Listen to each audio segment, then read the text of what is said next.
don't know if you guys can hear right now, but it's raining.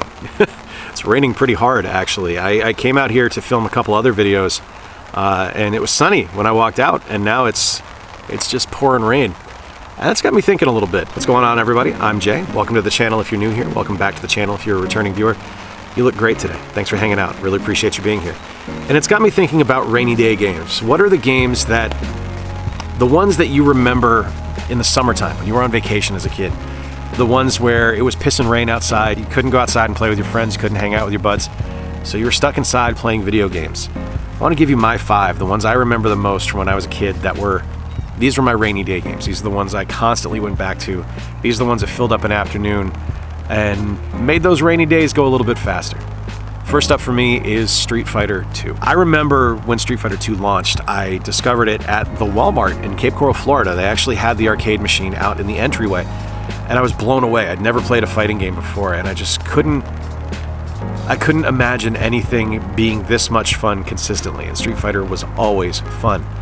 And when it came out on home consoles, I had both a Super Nintendo and a Genesis at the time, and I remember getting the Super Nintendo version and being absolutely blown away by it. It was such a fun game with such an imaginative list of characters with crazy abilities and awesome design work, and it was just something that I truly loved.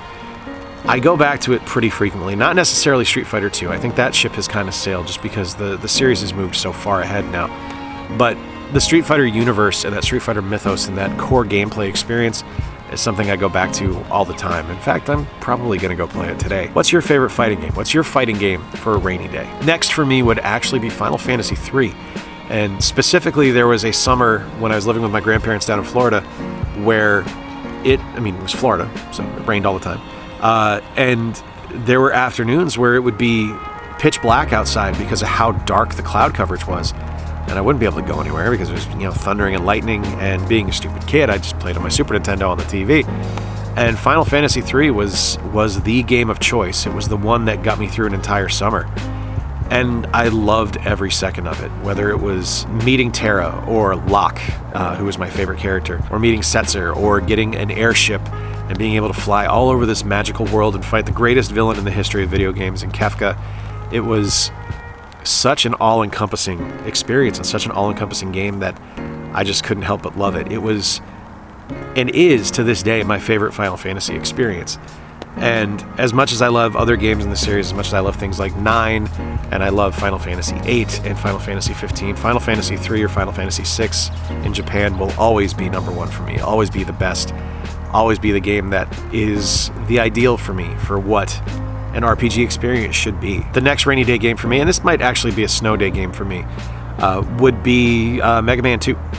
I got this one when I was itty bitty, when I was a kid, and I think I was 9 when it released, 9 or 10, and I remember I got it for Christmas, and in Massachusetts it was full of snow that year. It was a really, really rough winter, and the city I lived in, I didn't have a lot of friends around me. All my friends were off in different cities, and I would spend a lot of time playing video games because I didn't want to just go sit out in the snow outside. If I wasn't, hauling my G.I. Joes outside to have these massive Arctic battles, I was inside playing Mega Man 2.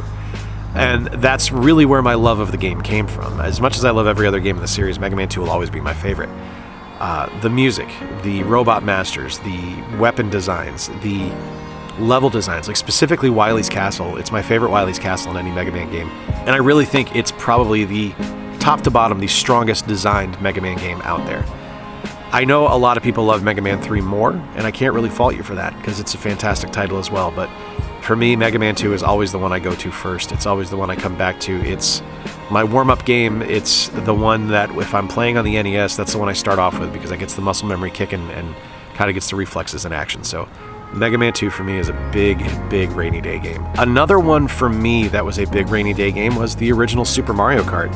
And this was specifically something that I remember playing a lot with friends that would come over. If we were hanging out, and again, this is when I lived in Florida, so there were plenty of opportunities where we would be hanging out. We'd be out in the banyan trees and the canals, and all of a sudden it would start, thundering and lightning, and you don't want to be near a body of water when that's happening. So we'd run back across the street and get inside, and we played Mario Kart. And Mario Kart was amazing, still is to this day. Now, granted, the original hasn't aged all that well. There's definitely some quality of life improvements that came in subsequent releases, but the original Mario Kart is still the blueprint.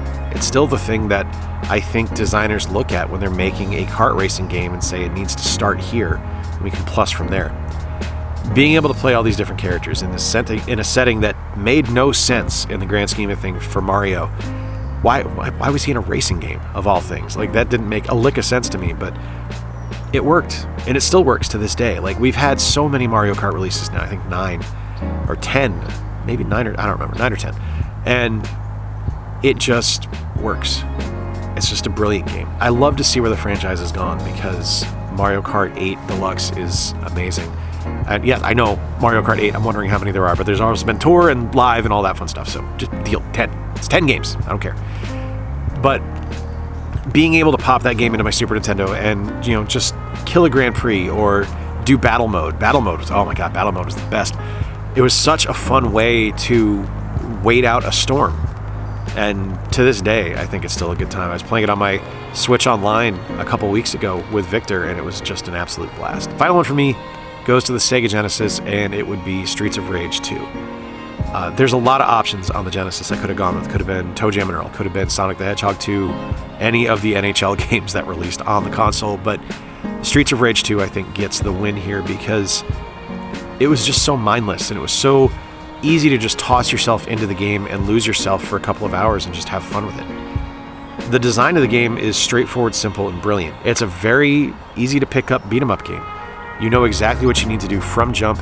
You understand that you're going in, you're beating up the bad guys, you're getting to the end and taking out the bosses. And each playable character plays a little bit different. So it's instantly built-in replay value. So if you're in a super bad storm and you finish the game and you want to just keep going, just kick into a different character and play him that way. It's one of the best sounding games on the Genesis too. Like, I don't think that can be overlooked. It was really easy to not only lose yourself in the gameplay, but also in the music. And I think that might be, as great of a beat 'em up as it is, I think the soundtrack might be its greatest aspect. I think it's just a wonderful title. That's it. That's my idea for rainy day games. Let me know in the comments down below, what are your favorite rainy day games? What games did you always go back to on rainy, rough days when you were a kid? What games are you playing now for rainy day games? I mean, for me right now, it's Advance Wars 1 and 2 Reboot Camp. But let me know what games you're playing right now. What games are you into on PS5, on Series X, on the Switch, PC? I'd love to hear from you. What are the games that you use to take up a rainy day? Until next time, folks, I've been Jay. Appreciate you stopping by. Remember to play more games, stay square, and take care. I'll talk to you soon.